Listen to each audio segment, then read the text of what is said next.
Chapter 4, A Crafty Sloth. When Subaru's mind returned to reality, the first thing he took in was the powerful stench of something burnt. It was like meat that had been barbecued to ash, stir-fried vegetables that had been fried black, completely and thoroughly burnt from too much heat inside and outside, a scent that brought one's mood to its nadir. He opened his mouth, trying to get his voice out. He couldn't hear a thing. It was not that sound did not reach his eardrums, but rather that too great a sound had slammed into them a moment prior. A sound far too great to be termed ringing echoed through his skull at length, leaving Subaru to expect little from his hearing for the time being. Subaru continued instinctively raising his voice as he relied on his other senses. His eyelids were open, but his field of vision remained pitch black, ruling sight out. His sense of smell was dominated by the stench of something burnt, and there was a strong taste of rust inside his mouth. The fact that he lay face up, limbs spread wide, meant he'd probably fallen onto the ground. During the time he checked to see that his limbs could move, his own voice faintly slipped past the ringing in his ears. As the ringing began to fade, he began to be able to hear himself. At the same time, he began to hear the sound of his own blood coursing through his body, and the darkness in his field of vision gradually brightened. His five senses were functioning. Sight and vision were returning, allowing him to sense the world around him. And then, as his hearing recovered, stringent shouts flew his way. Some voices were blood-curdling, others were those of crying children. Screams. The mansion burnt instantly. His thoughts came to a boil. What the?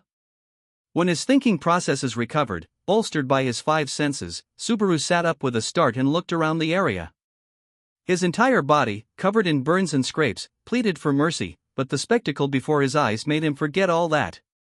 Right before Subaru's eyes were the burning remains of a dragon carriage, with several land dragon corpses scattered around it.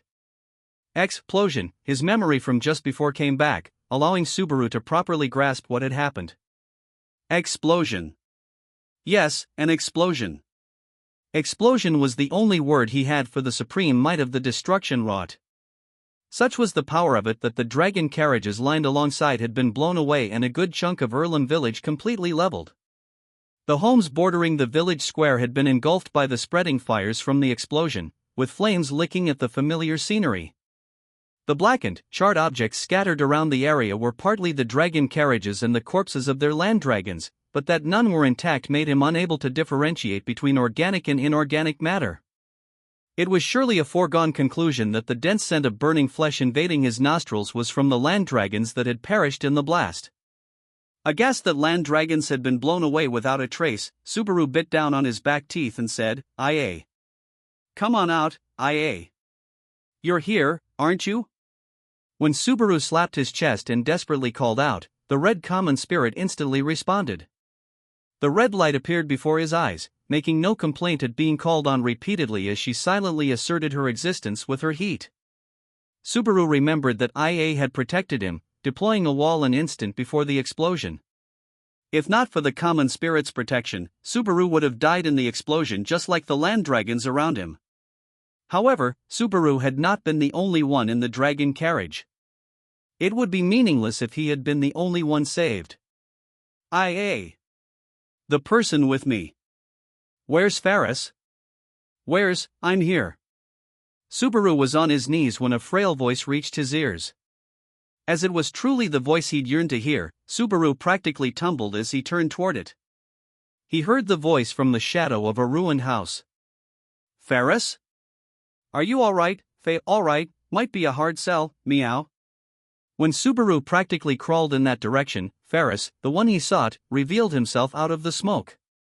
Subaru had feared the worst but was relieved to the bottom of his heart when Ferris emerged. But an instant after that relief, he realized that something was very off. He was happy Ferris was alright, but he was too alright. IA's magic wall didn't deploy in time. Some sort of super powerful defensive spell, then? Nothing of the sort. I died once, that's all. Ferris, with one eye closed, bore no wound worthy of the name.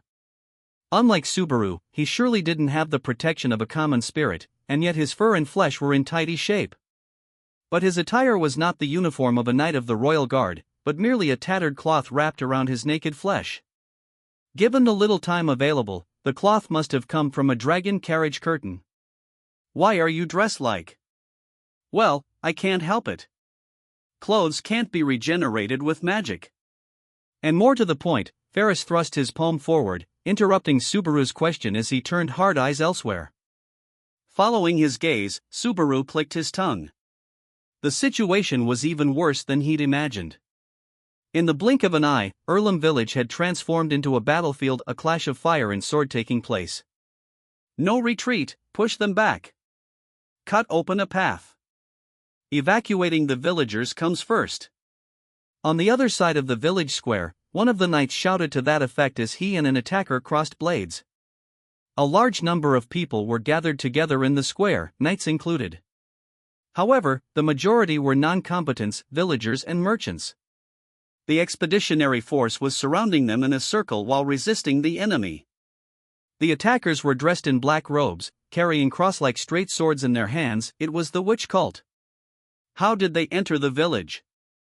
That's obvious, they were in the dragon carriage wagons. Shit. His insurance had backfired in every possible way. Subaru cursed his own stupidity and got awful luck. They hadn't placed any restrictions on the merchants aiding with evacuation. Realizing that the merchants had ferried the witch cult and made the phrase "the witch cult is everywhere" ring painfully true.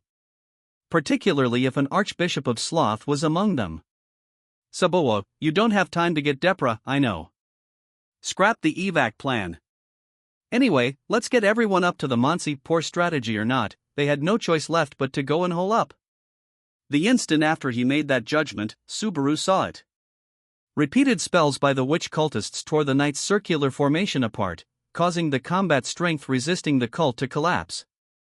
The black-robed figures proceeded to leap into the village square, waving their swords as they assaulted the helpless villagers. Those ba! Their short swords reflected the flames, their glints burned into Subaru's eyes as he yelled at the top of his lungs. However, his voice could not halt the vile blades. Nor could the knights halt their wicked deeds in time. Mother protected child. Husband shielded wife. Young stood before old. And crosses would impale them all, al clauseria.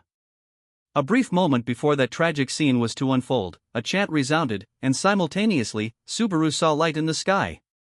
Light spawned and swirled about in midair, swelling into a rainbow-colored aurora that poured down onto the village square. The vivid aurora traced a beautiful arc, indiscriminately bathing the knights, villagers, and witch cultists with its colors. But a moment later, the effects upon them were at polar extremes. The rainbow softly enveloped the knights and villagers, transforming into a wall for them. The witch cultists impaled the rainbow with their daggers, and the next instant, they were enveloped in an unimaginable shock wave that sent them flying. The square upon which the witch cultists had intruded was conquered by the overpowering light of that rainbow. And this had been wrought by a handsome young man in white armor, appearing in the square as if he had flown there. None shall mar the beautiful radiance of the rainbow, this is the truth of the heavens. The finest of knights, master of the aurora, snobbishly spoke those words as he thrust his cavalry saber toward the sky. The cavalry saber that had swept the witch cultists clean was surrounded by the lights of 5 common spirits, all except IA, who had been assigned to Subaru. The way Julius had turned the battle around at its darkest moment was truly worthy of his other name. Seeing the result for himself, Subaru clapped his hands as he rushed over to Julius. Incredible! Good job, well done. You really let loose. I'm glad you're here for once. Somewhat vexing praise, but I shall accept. I am glad you and Ferris are safe. Julius, thanks to whom the front line had recovered, was relieved to see Subaru and Ferris rushing toward him. But unfortunately, there was no time to celebrate their safety. Sorry, I messed up. There was a sloth with the traveling merchants, but I couldn't deal with him. It is the result of the enemy outthinking us. I have no intention of criticizing you. Right after the dragon carriage you and Subaru entered exploded, the witch cultists in the village went on a rampage. The damage from the explosion and the surprise attack is not shallow, but I had TB and Ram evacuate the wounded to the mansion. There's a lot of enemies, though. The evacuation didn't go well, I take it? Julius had avoided spelling it out, but the authority of sloth was without doubt the cause of their disadvantage. That power could change the course of battle all by itself, and Subaru's eyes were the only counter. And if he could not fulfill that duty, all they could do was await their fated destruction. Anyway, we've got to smash all the sloths. I'll do the looking. Julius, lend me your strength. Of course. Ferris, link up with the evacuees and treat them. You are our lifeline. Subaru clenched a fist, Julius nodded, and Ferris winked. Acknowledging their mutual roles, the three instantly separated. Subaru and Julius were to wipe out the sloths, Ferris was to bolster the knights and villagers and form a defensive line at the mansion. Now then, stand up. We'll head to the mansion and hold out there. Run, run. With Ferris's gallant voice at his back, Subaru turned his attention to the clashes of blades he heard all over the place. The combat, far fiercer than what had come before, showed that the witch cult had gotten serious. How many witch cultists are in the village, roughly? The precise number is unclear. However, there were many participating in the height of the battle. The entire force of the remaining fingers has likely entered the village. Clearly, this is a difficult foe. If there were 3 fingers left, and each had 10 people with them, the number of enemies had to be creeping toward 40. Beyond tangling with a force of that size, the expeditionary force had people to protect, a disadvantage that put it in a difficult situation. However, there was hope if the enemy's entire force was assembled in the village, at least. If we can take down the last 3 sloths, we can win this in one. Ah! Subaru saw a chance to turn things around, but that instant, he saw the sky ahead blotted out by blackness. Directly above the flames in the village, countless black hands were covering the sky. The numbers were straight out of a nightmare. Unseen hands. When Subaru looked up and shouted that, Julius's expression grew graver still. But his eyes were glazed, he could not see the same nightmare. In a sense, that was fortunate. After all, it would not be strange if seeing lethal violence on such a scale caused the heart to falter. Probably under there. Subaru had to take Sloth on, but someone was taking Sloth on without him. His intuition soon became firm belief. The black hands cascaded from the sky, destroying trees, houses, and the ground itself with their overwhelming power. It was without cessation, over and over again, destroy, destroy, destroy, fueled by the anger of being unable to finish off one's foe. We have to hurry. Wilhelm's fighting right near there. There was only one human being who could take Sloth on without Subaru. Wilhelm broke through the downpour of invisible attacks by moving beyond the limits of his own vision. He swayed from left to right, suddenly accelerated and decelerated, did as many flips as he could, toying with his enemy and drawing ever closer through each repeated skirmish. The authority known as unseen hands would be a dangerous attack even if it weren't invisible. It could freely alter its range and direction, both able to overwhelm the enemy with numbers and destroy him utterly with a single blow. These constituted countless advantages in every kind of battle, making it the ultimate technique for bringing death to one's foe. Only because he was the more experienced fighter was Wilhelm able to manage. Accordingly, I shall nail you to the wall here and now, witch cultist. It cannot be. To think you would resist to this extent. To the fore, farther down the road, a tall man stood opposite Wilhelm. His posture, with his head bent at an unnatural angle, resembled that of a doll that oozed creepiness as some human hand toyed with it. In point of fact, the madman had lost free use of his flesh, instead, it was the authority that held his body in its grip and controlled it, but such considerations were worthless to the sword devil. What he required was the fact that the man standing there was an enemy, and one of the 3 sloths remaining, the man, dressed in traveling merchant attire, did not appear to be making the slightest effort to conceal his identity. He'd slipped into Subaru's painstakingly arranged insurance, craftily manipulating it for his own wicked intentions. Simultaneously, Wilhelm wondered about the safety of Subaru and Ferris, who should have been right by the dragon carriage that had exploded. But in the heat of battle he instantly thrust such melancholy thoughts aside, and the sword devil immersed himself in his own fight. It wasn't that he lacked concern. He would never be able to face his master, Crush, unless Ferris returned safe and sound. However, his heart pleaded that he did not really need to worry too much.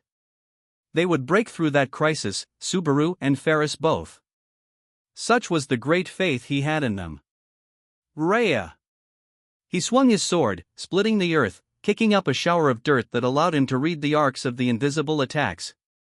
With superhuman evasiveness, Wilhelm broke through the wall of bloodlust, burying the path between him and his foe, and charged. He didn't need to concern himself with Subaru or Ferris. This had been the only thing he'd wanted to begin with. What he could accomplish was settled from the first moment he'd held a sword in his hand. Such favor, to increase the numbers so. Such tenacity in the face of them. Such conviction. As a diligent disciple, I cannot praise it enough. Ah. Oh, love. My brain is shocking. Different eyes, different face, different voice, even so, they shared the same madness-filled look. Though a different being with a different appearance, this sloth was obsessed with Wilhelm just the same.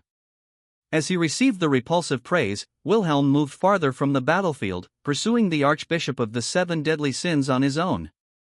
Given the current balance of forces, he was the only one who could take the madman on. He was the only one who could keep the damage to a minimum and strike the man down. Wilhelm glared at the insane man before him, increasing the speed of his steps.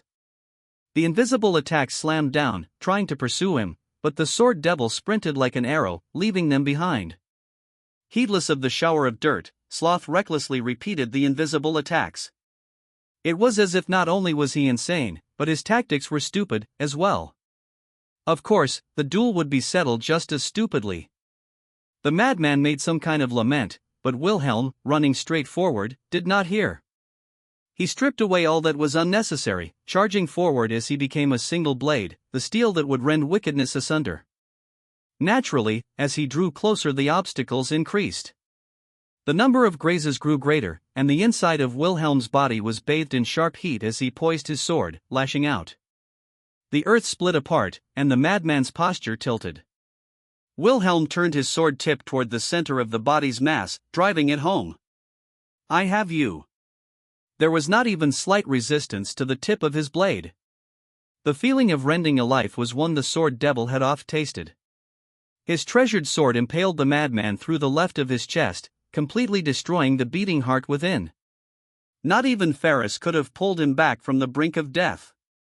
The merciless strike had brought his life to a conclusion. Yes, if it was you, then, failing to die instantly with the blade running through his back, the madman spewed blood as he tried to say something. Wilhelm drew his sword back to cut his last words and testament short. It was then that the madman said into Wilhelm's ear, "When you focus on fighting invisible arms, you lose sight of what you can see." Lazy, is it not? His thoughts contorted for a second.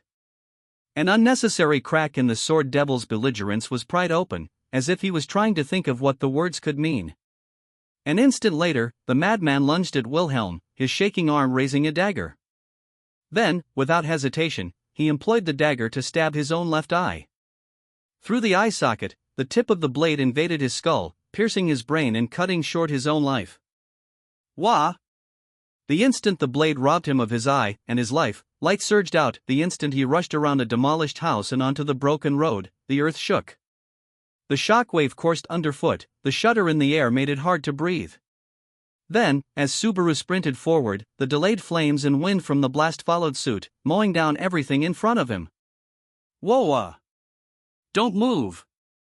Arrow! Iku! With Subaru frozen in place, Julius raised an arm before him, calling out to the spirits glowing green and yellow. A green blade came to be, and a bulwark of earth and stone rose before them. The wave of heat rushing from ahead was sliced apart before bouncing off the stout wall, protecting the pair from its wrath. What happened? I do not know. Just before the explosion, I felt like I saw a human silhouette pass through, but, as the reverberations of the blast relented, the two rushed past the broken ground toward the center of the blast zone. The surrounding area looked as if it had sustained a ferocious shock wave from the blast, enough to send the rooftops flying off brick homes. Naturally, there was a crater in the ground at the center of the blast, adding poignancy to the sad tale. And when Subaru saw who lay at the center of the blast zone, his voice went cold. Wilhelm! Raising his shaking voice, Subaru rushed over to the white-haired, aged swordsman who was lying curled on the ground. He had sustained grave wounds from blast winds and flames over his entire body. It was almost strange to find his body in one piece. His face was a grimy black. Subaru couldn't tell if it was from blood, dirt, or burns.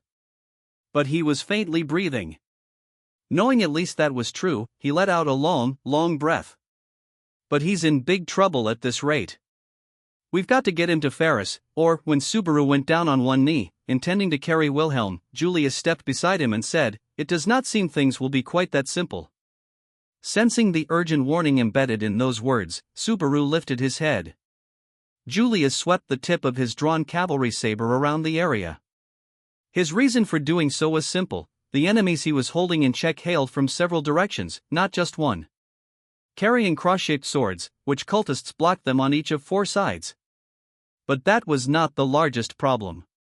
A final person arrived with the 4, removing her hood as she appeared. It was a small-statured woman, with short hair the color of black tea. The cultist's hands were empty. She stood before them seemingly defenseless and wide open. However, her bloodshot eyes and the way she hurt herself, biting her short-nailed fingers, were all the proof they needed that she was the most dangerous of all. After Petalgius, the madwoman, and Kitty, this was the 4th Archbishop of Sloth. The woman bit the nail of her right thumb, twisting her hand as she tore the nail off. The sight and liquid sound of blood droplets and exposed flesh made Subaru grimace in pain and disgust. Coming out one after another with timing like this. How many of you are there, damn it? Why is it you yet live? All of those measures, and yet, why is it you do not fall before my diligence? Well, that's my line. Cut it out already. Doing continues over and over like this.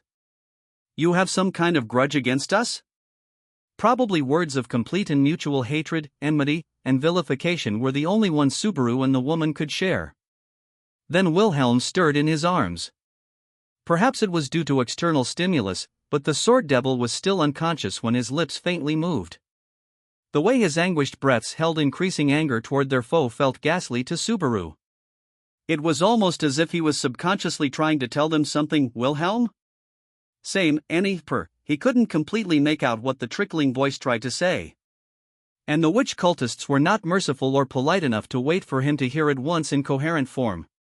Subaru was clutching Wilhelm on one knee when the woman turned a nailless finger toward him and shouted. You! If the lazy you and the diligent you backed away, all would be firm. All would be decided. Everything arriving at its proper conclusion. Thus, scatter here. Scatter to the winds. Spewing spittle, the woman put her hand into her own robe. However, she did not find what she was looking for. Pulling her hand out, she gnashed her teeth hard enough to break them. Subaru had a hunch as to why she was in such a mortified rage. That flash of insight let Subaru understand what role was his to play. Witch cultists were on all sides, whereas Wilhelm was gravely injured and Julius was exhausted. The only one left to take on the 4th sloth was Subaru Natsuki, useless at anything but decoy duty. But even if his witch cult attraction was of no use, there yet remained something he could do. Julius, can you fight off the 4 besides Sloth while covering Wilhelm? Subaru? Shifting his gaze alone, Julius gave Subaru a slight, questioning rise of his brows. However, there was no time to explain the fine details. Subaru glared at his amber eyes and repeated himself. Can you do it? If you can do that, I'll do what I can do. Right now, you're the only one I can count on. If you're willing to put yours in my hands, I'll put mine in yours. Put what? It was obvious. Subaru responded to Julius's words by pointing at Sloth and saying, I'll smack that idiot. I'll fight and take your life in my hands. In return, I'm putting my life in yours, so can you do it? Subaru declared his determination to take on the Archbishop of Sloth single-handedly to Julius, his one and only ally. At his words, Julius drew back his sword.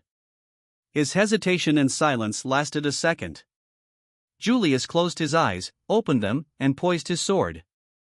If I did not say I could do it, 'twould be my shame as a knight. Fair enough. They were still at a disadvantage. Subaru knew it was reckless. But his battles had always been reckless. So once again, his disadvantage was like a tightrope. He'd simply cover his eyes and run across.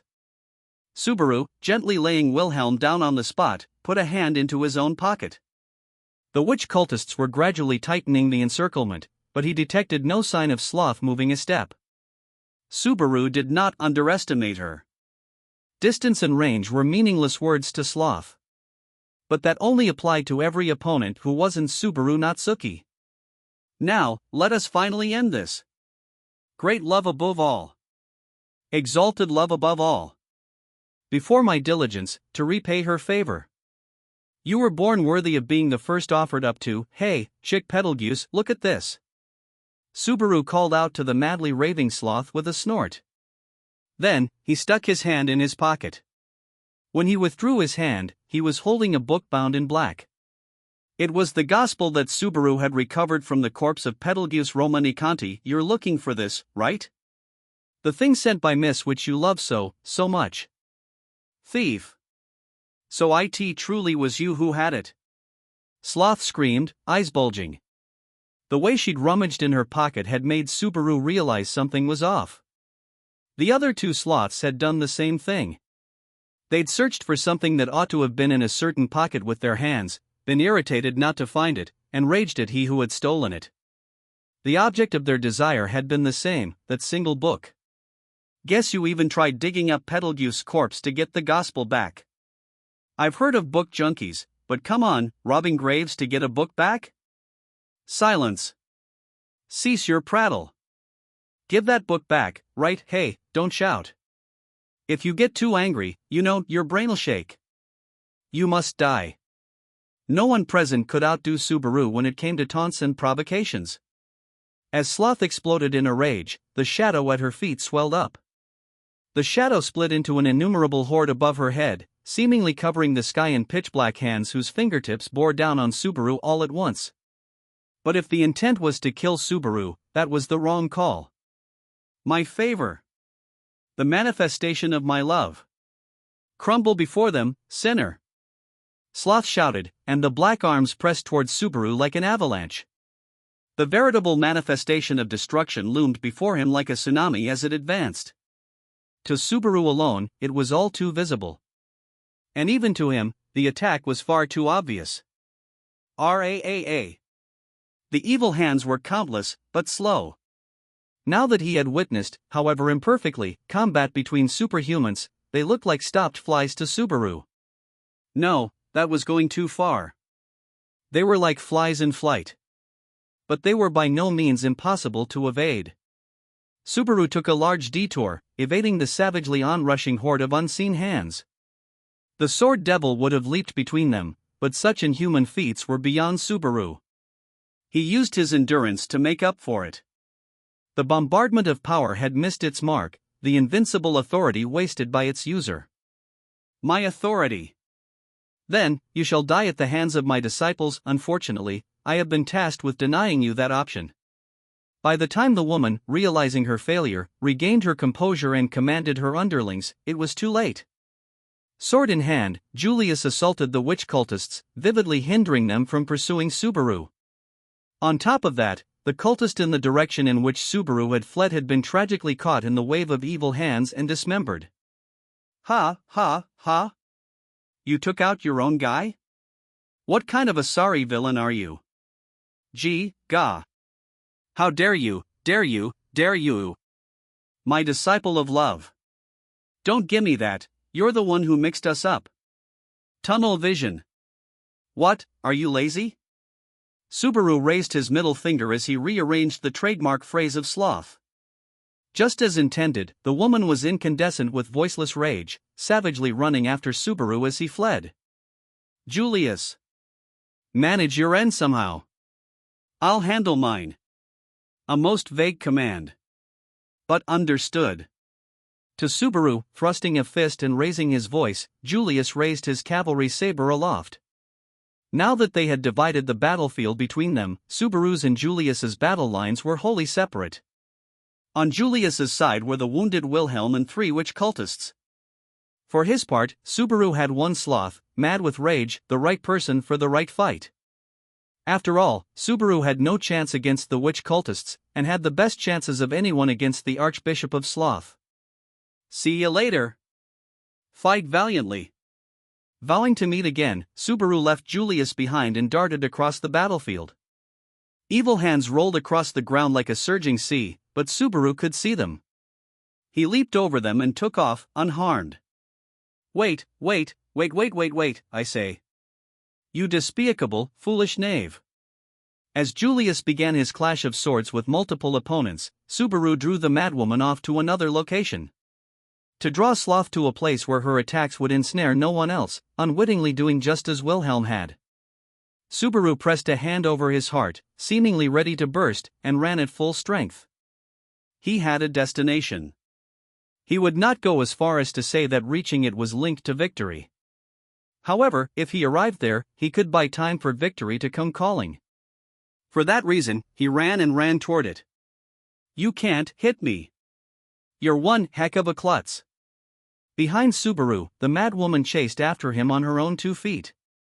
However, her speed was slow. In addition, for some reason, her deployment of countless unseen hands was sporadic, allowing him to narrowly evade them even while on the run.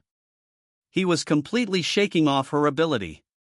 The number of arms chasing him was some 60 or 70, clearly the most of any sloth to date. In spite of that, her skill in using them was the worst so far. The balance was all off.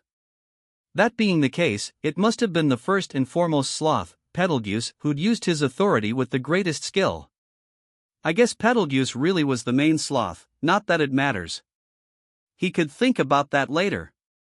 It didn't change the fact that all the sloths had to be wiped out. He didn't have time to reach for anything else. If Subaru's foe wasn't in tip-top shape, all the better for him. He curved around corners, darted down the straightaway, curved around another corner, and leaped. Made it. But, arriving at his destination, Subaru surveyed the area. There were signs of combat all over the place, and the fallen did not stop at 1 or 2 people. He saw not just witch cultists but knights and beast people among them. Subaru felt blame for his own powerlessness pressing upon him. He closed his eyes and forced it back. The next moment, he leaped sideways and rolled, evading the evil hands striking where he had stood. The ground split open, causing a cloud of dust to rise. Behind it stood the hate-filled sloth, huffing and puffing. The number of arms stretching from her back was greatly diminished, limited to some 20 or so at present. Guess you learned you were wearing yourself out. And only for making me realize that. Do you have my thanks? However, your escape ends here. Or do you still possess some way to resist?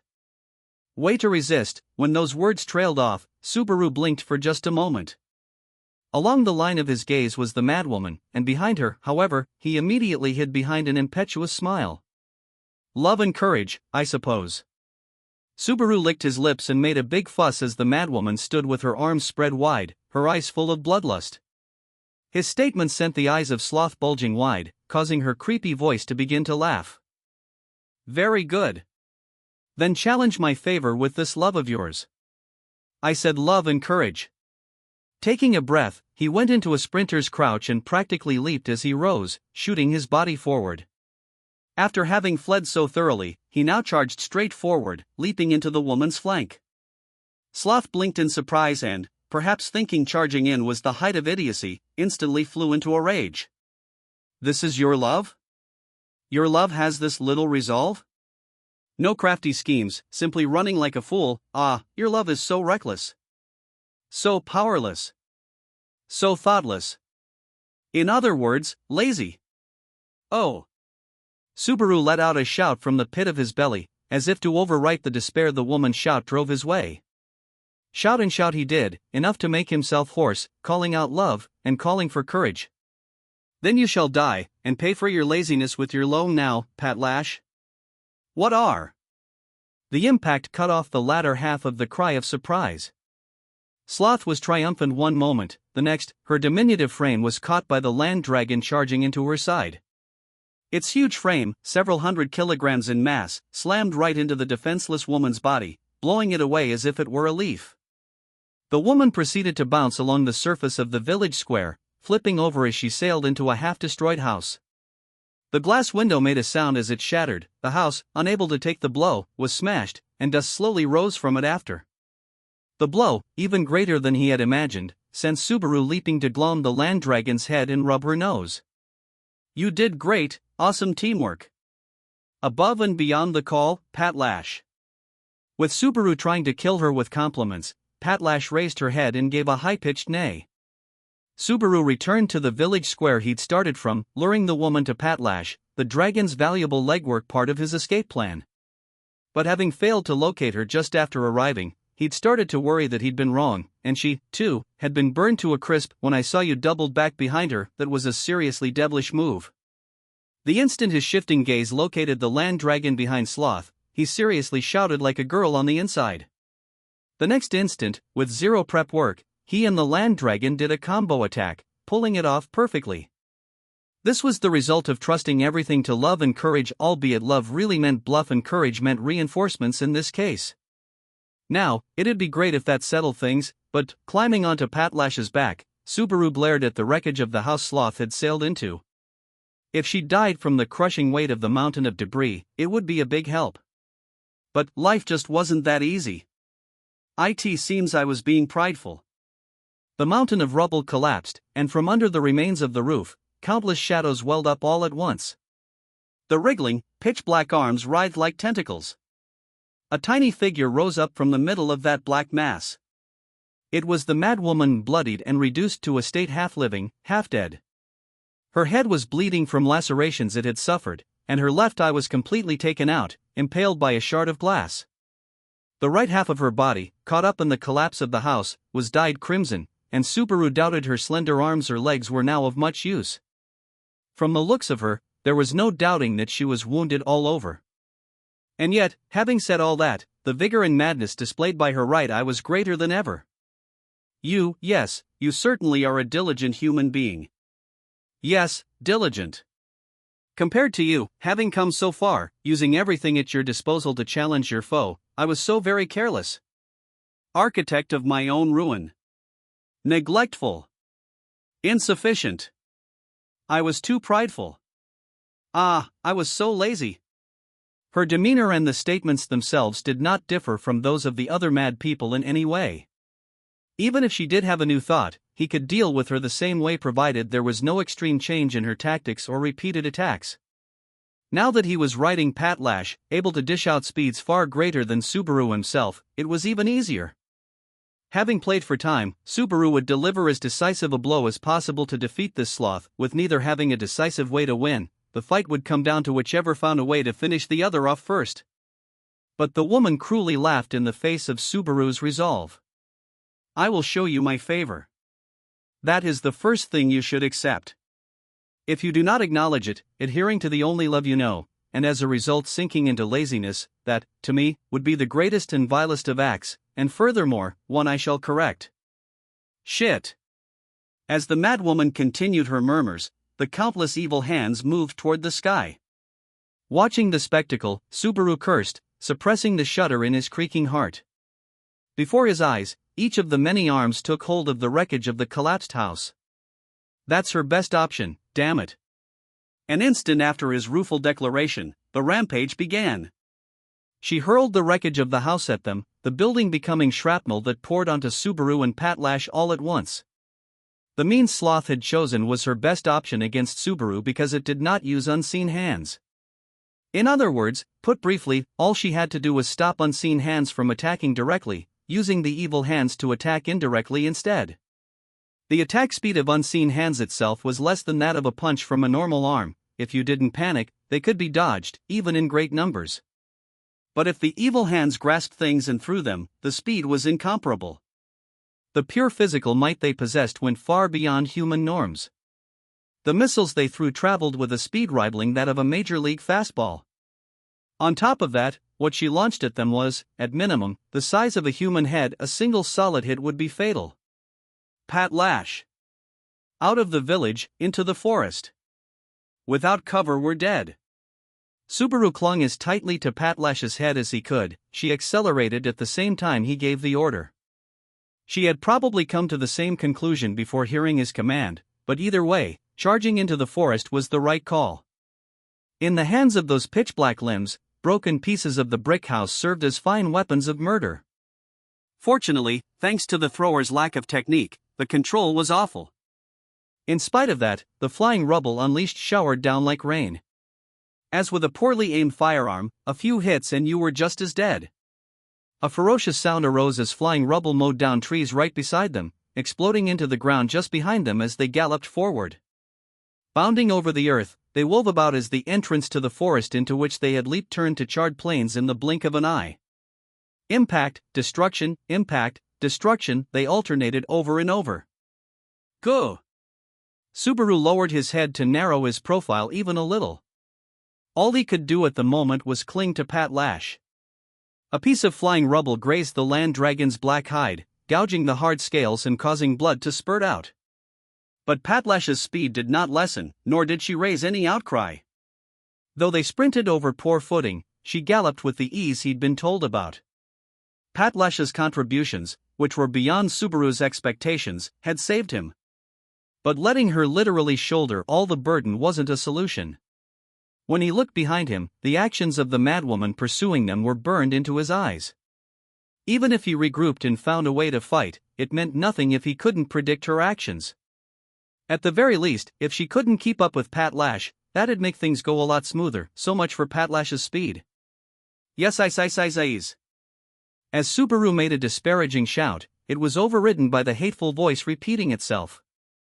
The mad voice was launched from a height surpassing that of the trees of the forest, literally right above him. The woman was now far overhead. Her diminutive, beat-up body was curled up with her hands around her knees, put crudely, a somersault pose.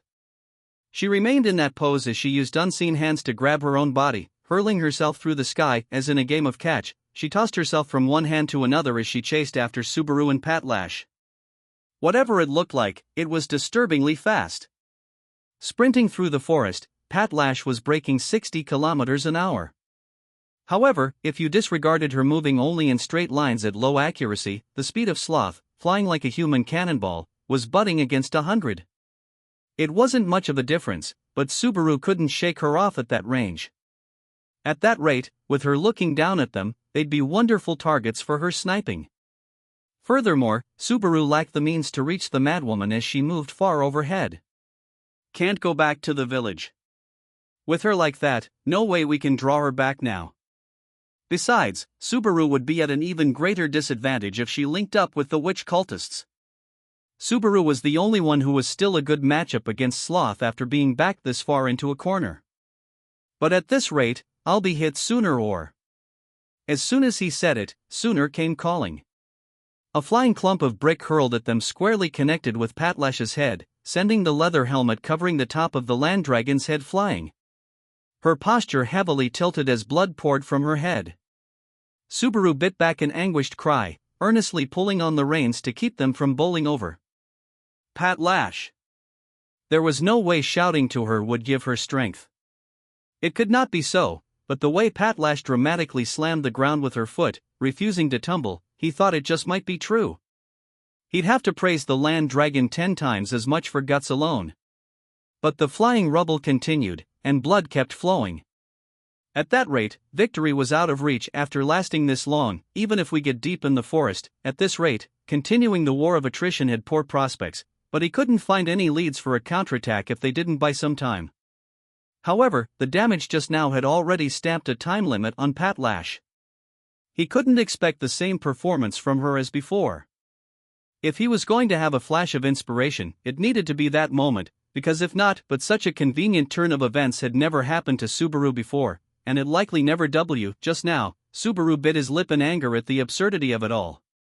That instant, he saw something out of place in the background of the forest they were passing through. The question of what it was tugged at his mind. The instant suitable information floated up, he pulled back on the reins. If things were as Subaru remembered, it was worth a shot. When a plan to achieve victory offered itself, you bit. Pat Lash, left. Pat Lash was bleeding when Subaru gave the order. For a single moment, she shifted her eyes in that direction, as if to ask, "Are you sane?" And are you sure about this? It was natural to wonder if he was sane. However, if sanity kept victory out of reach, madness was indispensable. Subaru answered his favorite dragon's silent question as he stood straight, giving the reins a heavy flick. That's right. Pat Lash, head for the light in the woods. He shouted, repeating and emphasizing the command. Pat Lash glared forward, and hesitation vanished from her eyes and gait. Apparently, she greatly esteemed Subaru's judgment. She had put her life in his hands. The land dragon's feet seemed to scrape the earth as they drove into the forest floor, braking hard as they changed course.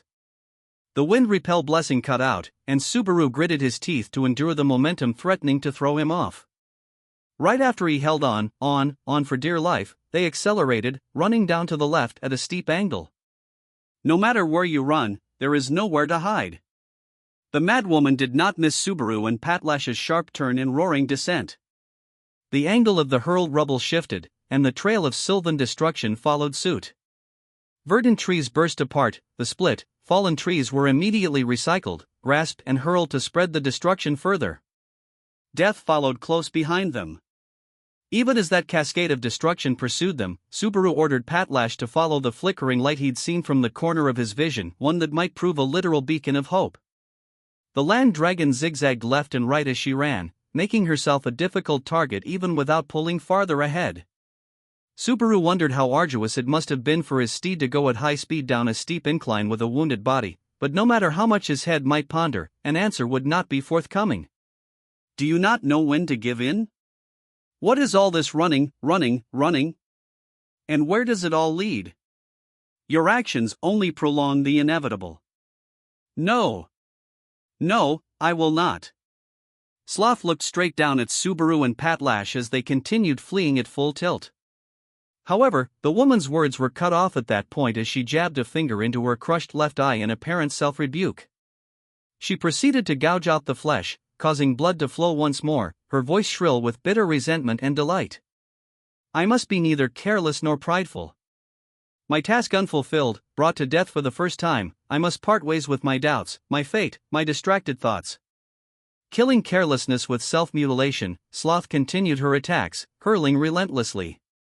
The ground exploded, and flying rubble ripped through the air, a fragment clipped Subaru's shoulder, making his bones creak.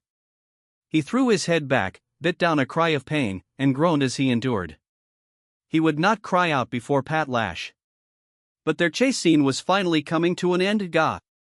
A blow conveyed through the earth made the ground beneath Pat Lash's feet disappear. A moment later, the land dragon's huge frame floated skyward. By the time Subaru noticed, he didn't even have time to scream as he rotated hard in midair, holding onto the reins as he thrashed about, and fell hard toward the ground, his entire body slamming fiercely into it. Ag! They vigorously rolled downhill. When they stopped, Subaru had lost track of which way was up. He was hurting all over, but miraculously, he couldn't see any sign of mortal injury. No matter how much his limbs were torn up, his head was still attached to his body. But that good fortune seemed only to have managed to push his death a tiny bit into the future. It seems that finally, the time to end this has arrived. Subaru lay face up, watching Sloth descending from the sky. When she landed, the woman dismissed the evil hand that had carried her, standing beside Subaru, still unable to move. Then she gave a bloody smile full of satisfaction and tendered a hand down to him. Now, return my gospel. It is not for the likes of you to possess. Gospel, murmuring in a broken voice, Subaru obeyed the woman's demand, putting his hand into his pocket. His fingers found the cover they sought. Fortuitously, it had not fallen from his pocket during all the time they'd been chased. If you want it, take it. Grasping the book, Subaru pulled it out and mischievously tossed it into a thicket. The woman's hand reached out, grasping nothing but air. She opened and shut her fist as she let out a sigh. It would seem your attitude regarding my favor, and the things of others, has not improved. The woman shook her head, her apparent lament had an echo of disappointment. Subaru coughed. He'd never imagined that the madwoman would make an appeal to reason and common sense. The woman went over to pick up the book Subaru had thrown. Meanwhile, Subaru moved his head in an attempt to locate the fallen Pat Lash. He found her, her breaths were labored, but she was all right. And ideally positioned. Ah, guide for my love, proof of my favor. Finally within my hands. I am deeply moved. The woman clutched the recovered gospel to her chest as she shed tears. Holding the written word, her crazed love in tangible form, the woman shifted her head, turning a mad smile toward the barely alive Subaru. You fought bravely. You fought well, worthy of such praise. You and your land dragon resisted so well, so diligently. In praise of your actions, I shall grant thee mercy. Mercy? Yes. Mercy. If you have any last words, I shall burn your words into my very soul, never to forget them for eternity. Now, say what you will. He was surprised that the madwoman would show her opponent compassion after a hard-fought battle. She only made room for it because she'd recovered the book and had victory right before her eyes, but it was an unexpected sight of her even so. Then Subaru, taking the madwoman up on her offer, lifted up a hand. It was his left hand, opposite of that which had thrown the gospel. He was holding something in it. Do you know what this is? The question made a suspicious look come over Sloth. The words were different from those she had sought, but the woman peered into Subaru's hand. It held a magic crystal, small enough to rest in a palm. Giving off a white light, it was not a one-shot one-kill trump card. By itself, it held no power to turn the battle around. In the first place, there were things like this all over the forest. And properly speaking, it belonged among the others, not in his palm. This is a barrier magic crystal. They're stuck on trees all over the forest. You didn't notice? Subaru wondered if her silence meant that she hadn't noticed, or that she didn't understand what he was saying. He didn't really care which. The plan was already in motion. What are you saying? The woman, her disquiet at Subaru's last words evident, suspiciously reached out with a hand. Just before her hand arrived, the plan went operational. Sensing something leaping toward her shoulder, the woman instantly tried to turn around. She never made it. From behind, the fangs of the demon beast breaking through the forest sank deep into her neck. He'd had his suspicions. The possibility had grazed his head several times while they'd been on the march. The kicker was when Julius and Ferris looked as if they doubted their ears when he told them the area around the mansion and village was a giant demon beast habitat. Demon beasts harbored nothing but hatred for all living things. The battle with the white whale had soaked the terrifying aspect of their nature into his bones. But at the same time, he wondered. The demonic, canine Urugurums in the forest, as well as the white whale, hated Subaru's physical makeup and saw him as an enemy. If so, didn't the same go for the witch cultists, who saw Subaru as an ally? And now, firm proof of that hypothesis rested right before his eyes. Ga-ia. Impaled by sharp pain and the sudden impact, the madwoman looked unaware of what had happened as she screamed. With the leaping demon beast's fangs in her neck, the small-statured woman could do nothing to throw him off. The black-furred demon dog was large enough that it made the tiny woman look like a child standing beside an adult. The woman was swung up and down by the demon beast maw clamping down on her, slamming her into the ground several times. The woman went limp, drained of strength. Without hesitation, the demonic canine held her down, withdrew its fangs, and went for the final blow. With a growl, it opened its maw, this time aiming for the woman's windpipe. Perhaps it meant to snuff her life out, perhaps its action was pointless, the fruit of its murderous instincts. Subaru could not tell which. He could not, but the madwoman was not one to go down without a fight. Filthy beast. Unseen hands. Pressed against the ground, the woman shouted, and instantly, her wriggling shadow became evil hands that mowed the demon dog down. Bathed in the invisible attack, the demon dog cried out very much like a puppy as it tumbled heavily. But it instantly got back on its paws, howling as it moved anew to rend its prey apart. Wait. That's enough. But Subaru intervened, barrier crystal in hand, putting a halt to its aggression. The demon beast was in a leaping stance as it growled, glaring hatefully at the white magic crystal in Subaru's hand. The beast slowly backed away, perhaps compelled to do so by the power residing in the crystal. Subaru and the madwoman might have been the pair the demon beast could least overlook. Even so, the demon beast did not leap at them. Its fangs quivered, it growled and drooled as it leaped backward. The demon beast proceeded to mingle with the thickets, its footsteps growing more distant. There was no way it had let them go. It probably meant to watch and wait until he let go of the barrier crystal. Watching the demon beast's retreat, Subaru let out a long sigh before turning his head, looking down at the madwoman. Stopping the Yarugaram demon beast from finishing her off had certainly not been an act of mercy. There had been no need. From the way her guts were already spilling out from her belly, the woman must have already known this for herself. How can this be?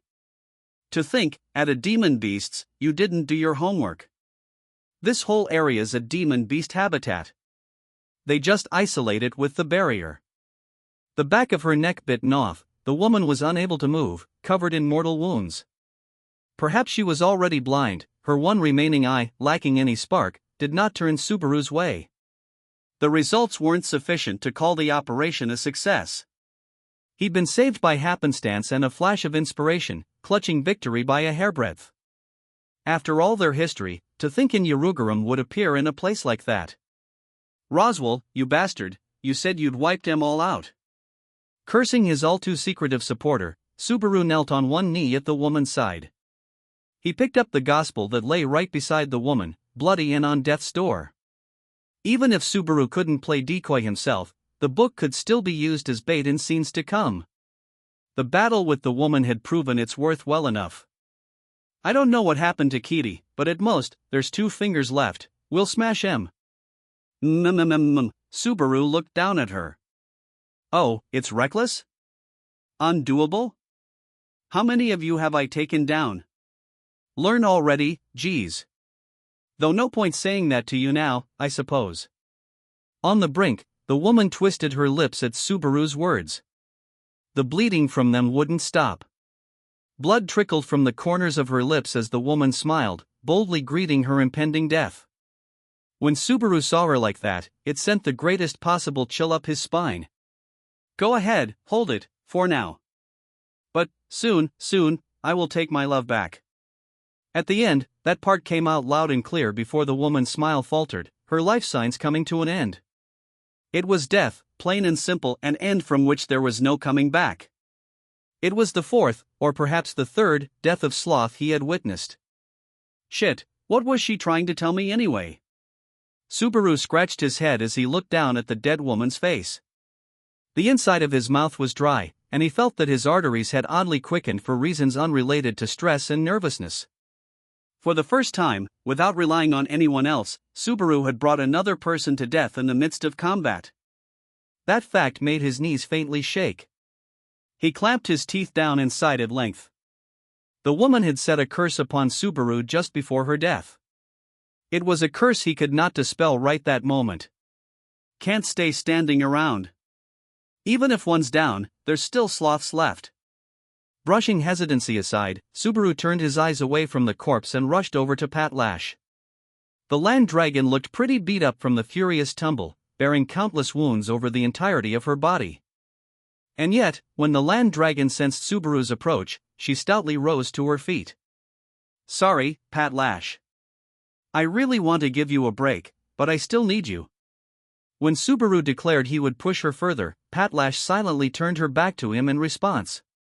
He mounted, unable to count how many deaths he now owed the land dragon after the last half-day, the last several hours in particular. Drawing the reins, he ordered the helmetless land dragon to return to the village. The barrier crystal in his hand was warm, steadily continuing to warn of the presence of demon beasts. Perhaps the demon dog was lurking in the thicket, watching them that very moment. He paid no heed as they took off running. The sloths left over, the Archbishop of the 7 Deadly Sins' fingers, probably one left. At the height of the battle in the village, Subaru and Julius had headed toward the source of the unseen hands. There, they found an explosion, and at the center of that explosion, Wilhelm. Subaru had no doubt Wilhelm had been fighting that sloth until the instant just prior to that. He was sure the sword devil had struck down his foe. He deduced that, just as with the dragon carriage explosion, something in Kitty's possession had caused it. If Kitty had been defeated by the Sword Devil, he might have blown himself up to try to bring Wilhelm down with him. If that was true, there was one finger remaining, and that ought to be the last sloth left. If we can deal with that one, we just need to mop up the regular witch cultists and we win. He finally saw a beacon of certain victory. But that glimmer was far back in Subaru's mind. To escape the madwoman's attacks, he'd had to flee deep into the forest. He was far from the village, where the battle was surely still raging. Every second spent running uphill felt like a lifetime. Shit! He really did come out. Clenching his teeth, Subaru glared up at the sky, shouting with anger and nervousness. The sight was even worse than he'd expected. Once more, black hands stretched from the other side of the forest up to the sky before his eyes, pointed toward the village. Subaru was still far away. His shout could not reach the people those arms were aimed at. If they swung downward, more would die. Knights. Beast people. Villagers. Lives would be snuffed out. Lives that belonged to people Subaru knew. Raising a voiceless scream, Subaru prayed for the black, evil hands to disappear. As if responding to Subaru's lament, Pat Lash, battered all over, increased her speed. They practically flew over the lip, charged down into the forest, and raced to the village on the verge of being violated once more. Sloth! As they galloped, he yelled hard enough to rend his throat. The village bore vast traces of destruction, human corpses were strewn all over the place, flames were raging, mingling with someone's crying voice in the air. Even in a world filled with the sound of swords clashing, he instantly knew who the madman must be. The fifth sloth was a very thin, balding, middle-aged man, tearing at his bloody face as he laughed maniacally. Subaru instinctively knew that this was the last one. The madman turned, seemingly drawn by Subaru's certainty. They exchanged gazes, acknowledging each other as enemies. However, the man played the most horrific of opening moves first. My brain is shaking. Already, countless arms swung up, blocking the heavens before they came crashing down alongside an angry, unhinged shout.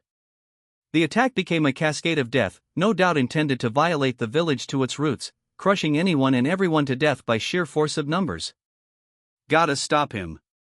Subaru cried with determination, but it was a cry of despair, for he had no power with which to do so. And a moment before the madman's act of brutality proceeded to repaint the world in black, that is far enough, villain. He heard a voice. And that voice took everyone aback. Standing in a daze, they looked up at the sky, unable to move. Enough, I will tolerate no more violence from you. For above the myriad wriggling black hands, the sky was covered in the pale glow of absolute zero.